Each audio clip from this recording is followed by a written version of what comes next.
तो जब रातों दिन आठों याम भगवान का नाम लेंगे तो राम नाम मणिदीप धरी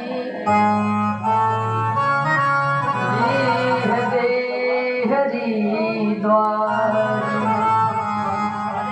उसी बाहर भीतर हूँ जो चाहसी मुझिया। तो भगवान नाम लेते रहने से भगवान की कृपा से जो हमारे अंदर पाप ताप संताप हैं वो सब मिट जाते हैं। कल आपने भगवान नाम की महिमा को श्रवण किया। आज भगवान की कथा 8वें स्कंद से प्रारंभ होकर के 10वें स्कंद तक चलेगी। तो आज भगवान का जन्म भी है सायं वेला में। तो भगवान की मंगलमय कथा में आज जो है क्षीर सागर के मंथन की कथा कही गई। राजा परीक्षित पूछ रहे यथा भगवता ब्रह्मन् मथितः क्षीर सागरः यदर्थं आयताश्चाद्रिं दधारां गोचरात्मना। भगवान ने किस प्रकार से क्षीर सागर का मंथन किया और किस प्रकार से पर्वत को ला करके रखा। सूत जी महाराज कहते हैं कि राजा किस प्रकार पूछने पर सुखदेव जी महाराज बताते हैं कि यदा युद्धेर असुरैर देवा वध्यमाना सितायुधैः, जिस समय असुर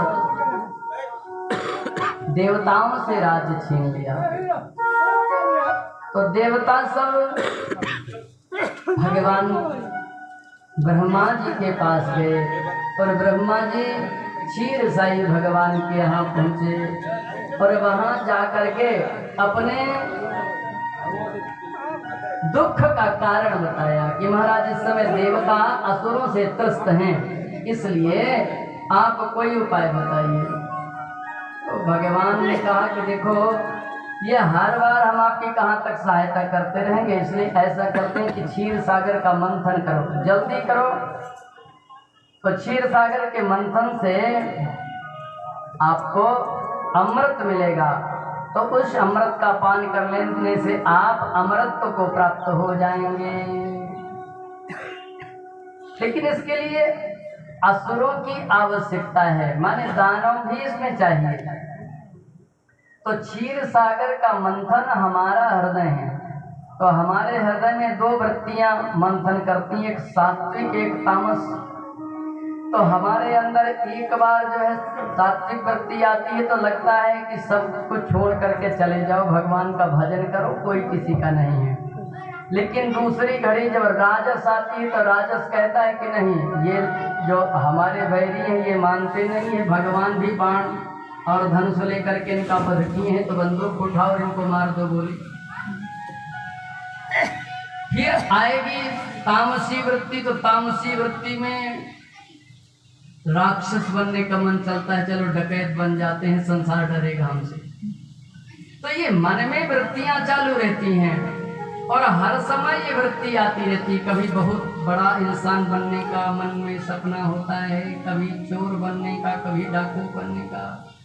तो ये हमारे हृदय पर जब इनका मंथन होता है, सात्विक और राजस मिल करके जब दोनों वृत्तियां मंथन करती हैं, तब जाकर के उससे अमृत भी निकलता है और जहर भी निकलता है।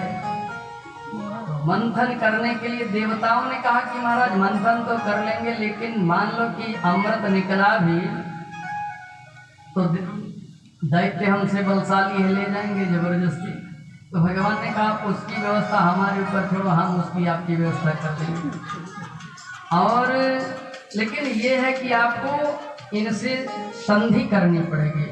देवताओं ने कहा कि महाराज राक्षसों के पास जा करके संधि करें, ये तो अच्छा नहीं। तो भगवान ने कहा कि अरयो कि संधेयाः सति कार्यार्थ गौरवे, बोले अपने बैरे से भी संधि कर लेना चाहिए यदि अपना काम बनता हो। लेकिन कैसे उनसे प्रीति करो, बोले अहिमूषक वरदेवाह्यर्थस्य पदवीं गतैः। अहिमूषक वध माने सांप और चूहे की तरह, जैसे मित्रता हुई देवताओं ने कहा कि महाराज इनकी मित्रता कैसे हुई थी? बोले एक बार एक पिटारी पर चूहा पहले से था, सांप भी पहुंच गया और ऊपर से पिटारी को संयोग बस उसी समय बंद कर दिया गया। घर के मालिक आए होंगे, देखे होंगे कि ये खुली पिटारी रखी तो ऊपर से ढक्कन बंद कर दिया, तो सर्प निकलने नहीं पा रहे थे। और चूहा तो बेचारा सोच ही रहा था कि अब तो ये हमारे जन्मजात दुश्मन है, हमको पा लेंगे। तो सर्प ने कहा कि ऐसा है कि यदि आप इस पिटारी को काट दो तो हम आज आपका भोजन नहीं करेंगे। तो चूहा ने कहा कि महाराज इसकी क्या गारंटी है कि आप हमको नहीं खाएंगे? बोले नहीं, हम वचन दे दिए। तो चूहा ने सोचा कि भाई नहीं, अगर हमने काटा तब भी ये पा जाएंगे हमें, तो संयोग बस अगर ये छोड़ दिए तो भाग्य की बात है। उसने पिटारी को काटा। पिटारी को काटे तो सर्प देवता निकल करके सामने खड़े हो गए। जब चूहा महाराज निकलने लगे तो बोले अब हमको भूख लगी है, अब हम आपको पा जाएंगे। तो उन्होंने उसको पा लिया। तो बोले अहिंसक वध, जैसे इनकी मित्रता हुई थी वैसी करना, पेट के अंदर से नहीं कर लेना, मुंह से मित्रता खाली करना है, बाहर वाली। देवता दानवों के पास गए, संधि का प्रस्ताव पारित हुआ। वासुकी नाम को बुलाया गया। बोले महाराज आप नेकी बन जाओ। और मंदराचल को मथानी बनाया गया। क्षीर सागर में औषधियाँ डाली गईं। मंथन प्रारंभ हुआ। और जब मंथन प्रारंभ हुआ तो सबसे पहले ये पर्वत ही नहीं रुक पा रहा था। अब बिना आधार के कैसे रुकेगा पर्वत? क्षीर सागर में नीचे जा रहा था। तब भगवान कमठ रूप धारण किए और कश्यप बन करके आ गए। नीचे से सहारा दिया और भगवान दोनों की तरफ, देवताओं की तरफ और दानवों की तरफ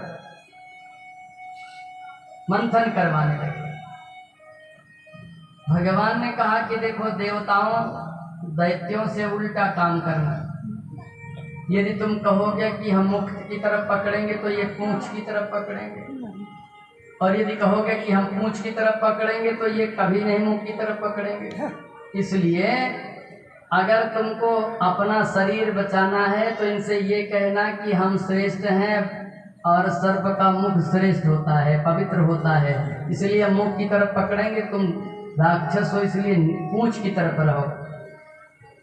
तो देवताओं ने जा करके मुख की तरफ खड़े होकर के वासुकी नाम के और कहा कि देखो आप लोग उधर जाइए। एक तो तुम कमजोर हो, हम देवता हैं, शक्तिशाली भी हैं और पवित्र भी रहते हैं, इसलिए सर्प का मुख पवित्र होता है, हम इधर रहेंगे। तो दैत्यों ने कहा कि नहीं, जिसके पास शक्ति होती है, जो राजा होता है वही पवित्र होता है। इसलिए उन्होंने जो है कहा कि यदि मंथन करवाना है तो आपको पूंछ की तरफ जाना पड़ेगा। देवताओं ने कहा चलो भाई ठीक है, और वो वहाँ गए। फिर मंथन चालू हुआ। और जब मंथन चालू हुआ तो सबसे पहले हलाहल विष निकला और उस विष में चारों तरफ त्राही त्राही मचा दिया। तो भगवान शंकर जी की शरण गए। देव देव महादेव भूतात्मन भूत भावन त्राहिनः शरणापन्नान् त्रैलोक्याद्विषान्।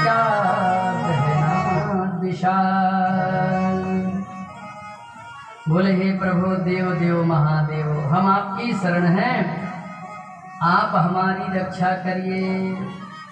भगवान शंकर जी तैयार हो गए तुरंत। भगवान तो आशुतोष हैं, तुरंत तैयार हुए। तो भवानी ने मना कर दिया। पार्वती जी ने कहा कि नहीं महाराज आप नहीं जा सकते। क्यों?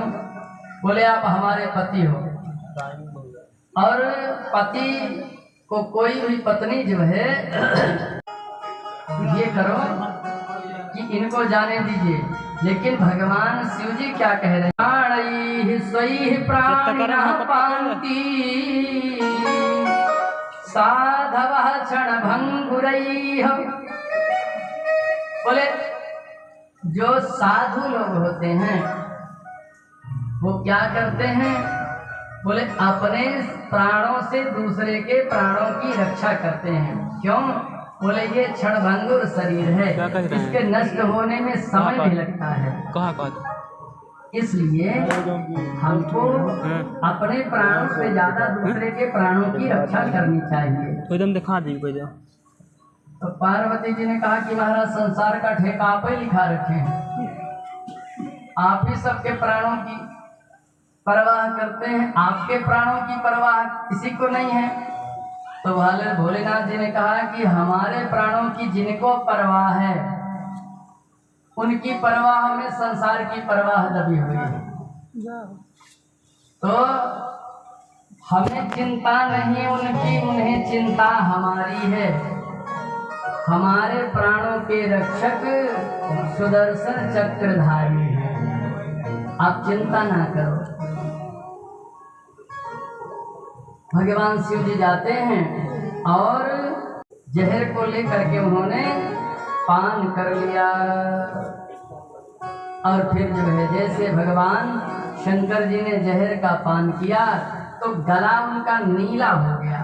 तो एक विशेषण बन गया, एक भगवान को नाम मिल गया। दूषण भे भूषण सरिस सुजस चार चहु और। महाराज दूषण भूषण हो गए तो एक नाम पड़ गया नीलकंठ भगवान। बोल नीलकंठ भगवान की जय हो। और फिर हविरधानी गाय निकली, ऋषियों को मिल गई। और उच्चैश्रवा नाम का अश्व निकला जिसे बलि ने ले लिया। ततः उच्चैश्रवा नामो हयो अभूत चंद्र पांडुरः तस्मिन् बलिः स्पृहां चक्रे नेन्द्रीश्वर इच्छया। भगवान की इच्छा से उस उच्चैश्रवा को इंद्र ने नहीं चाहा। फिर ऐरावत नाम का हाथी इंद्र को मिला, कौस्तुभ मणि भगवान को मिली, पारिजात का पुष्प देवताओं के यहाँ गए और बहुत सी सुंदर रमणियाँ निकली, वो स्वर्ग के आभूषण हुई। और फिर साक्षात श्री लक्ष्मी जी निकली जो भगवान लक्ष्मी नारायण को प्राप्त हुई। और फिर धन्वंतरी महाराज अमृत का घट लेकर के प्रकट हुए और अमृत का घट लेकर के जैसे प्रकट हुए दैत्यों ने उसको छीन लिया। और जब दैत्यों ने छीन लिया तो देवता हताश हो गए।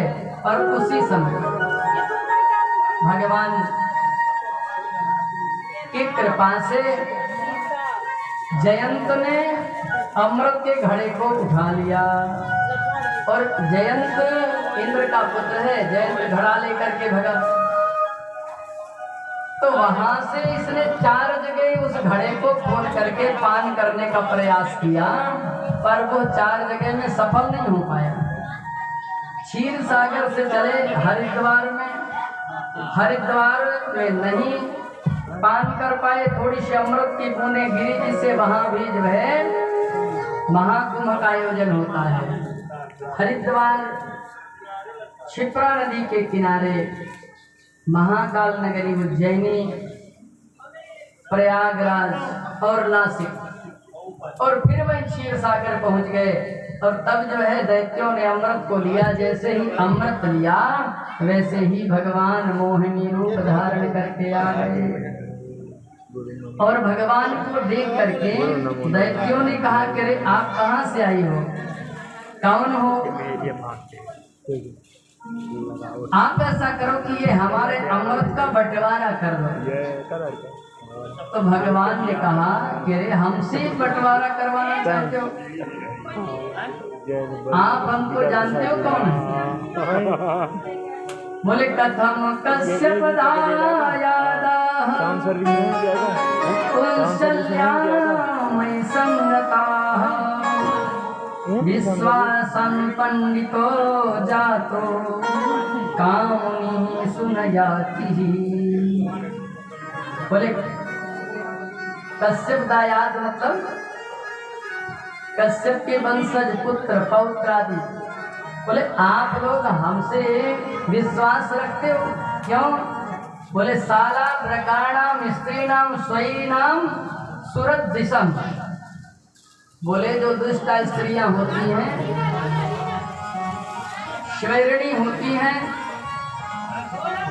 स्वैरिणी माने इच्छाचारिणी, तो जो इच्छाचारिणी स्त्रियां होती हैं उनका कोई विश्वास नहीं करना चाहिए।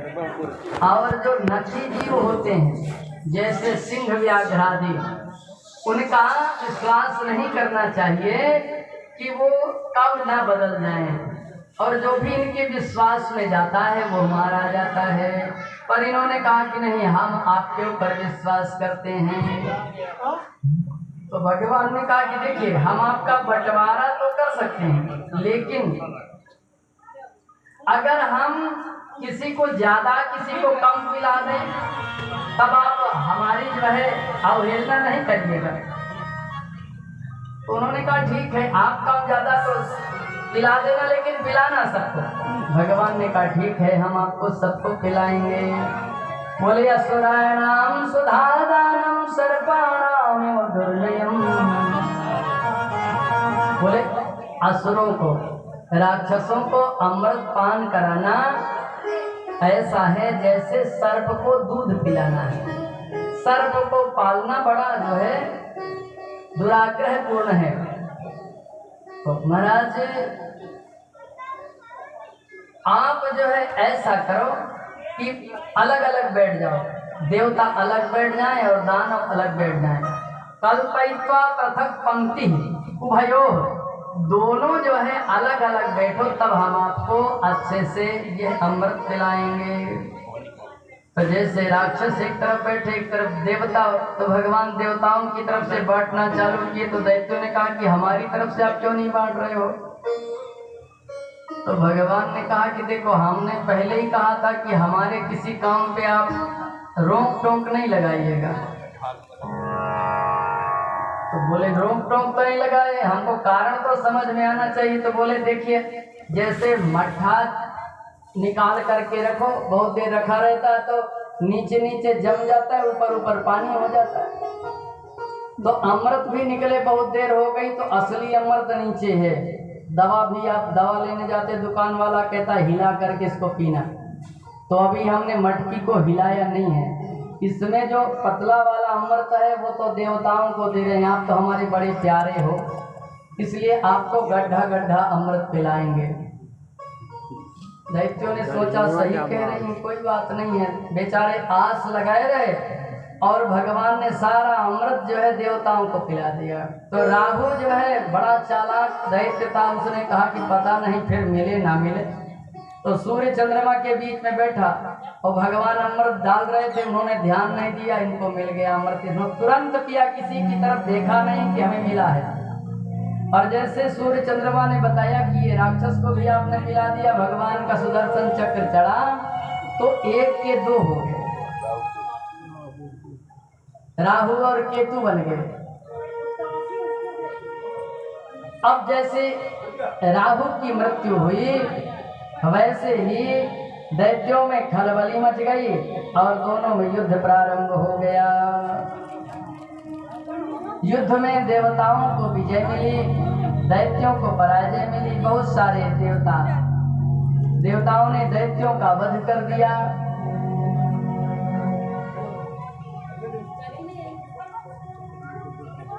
देवता विजयी हुए, दैत्य पराजित हुए।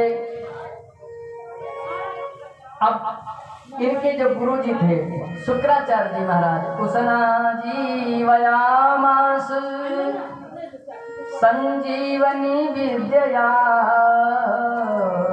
संजीवनी विद्या से शुक्राचार्य जी ने फिर से जीवित कर लिया बड़े बड़े राक्षसों को और उनसे जो है यज्ञ करवाया। बलि महाराज जी थे, विश्वजित नाम का यज्ञ करवाया। और जब यज्ञ हुआ, उस यज्ञ में भगवान वामन रूप धर करके बलि से 3 पग धरती मांगे। ये बात सुन करके राजा परीक्षित कहते हैं कि बले पदत्रयं भूमे हम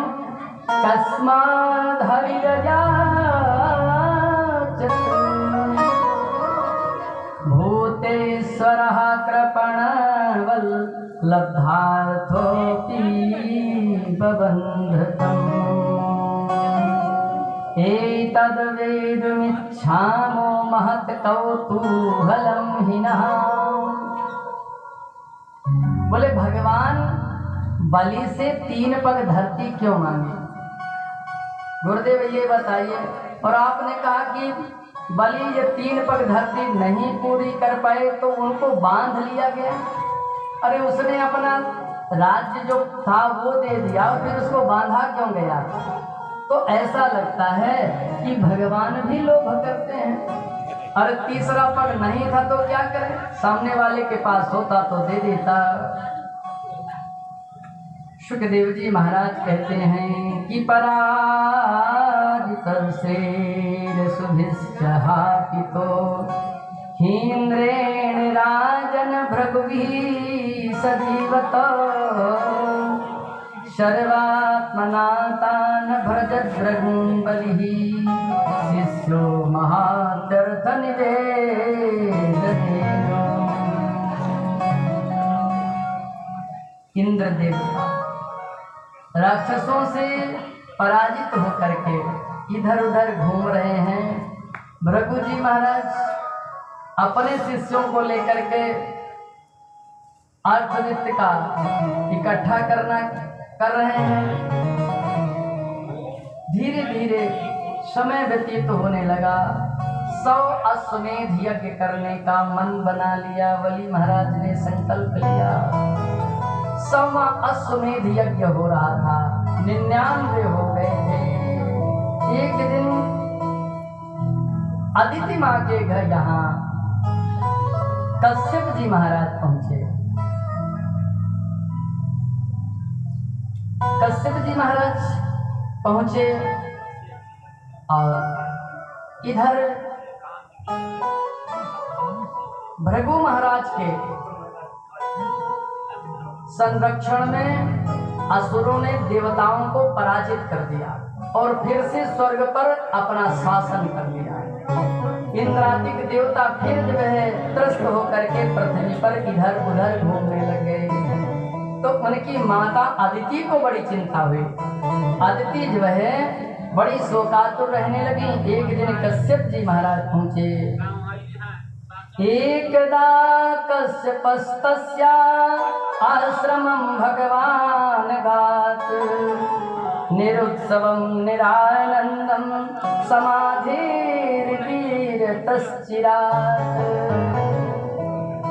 कश्यप जी महाराज पहुंचे तो अपनी पत्नी को देखा कि हमारे आने पर भी ये आनंदित नहीं हो रही हैं और ना ही किसी प्रकार का श्रृंगार है, ना ही हृदय में कोई आनंद है। ऐसा लगता है कि ये बहुत ही परेशान है। तो उन्होंने कहा कि देवी ये क्या बात है? सपत्नीं दीन बदनाम कृतासन परिगृहा। पत्नी को अपने पास बैठाया और कहा कि देखिए आपको क्या परेशानी है। ये गृहस्थ जीवन का धर्म है। पत्नी को कष्ट में देखें तो पति का धर्म है कि वो अपने पत्नी से पूछे कि आपको क्या कष्ट है, आप क्यों परेशान हैं। आपका अपभद्रम न विप्राणम भद्रे लोके अधुना आगतम। आपके साथ कोई अभद्र व्यवहार हुआ है और या आपके द्वारा कोई धर्म छूट गया है या कोई आपके घर अभ्यागत आया जिसे आपने भोजन नहीं करवाया। आप बताओ तो क्या कारण है जिससे आप इतनी दीनहीन हो गई हैं। तो अदिति जी ने कहा कि नहीं महाराज, भद्रम द्विजगवाम ब्रह्मन धर्मस्यास्य जनस्य च। हे ब्राह्मण देवता, हमारे द्वारा कोई अपकार नहीं हुआ किसी का और ना ही कोई हमारा धर्म छूटा है, पर इस समय हमारे पुत्रों के पास धन नहीं रह गया हमारी जो सबत हैं उनके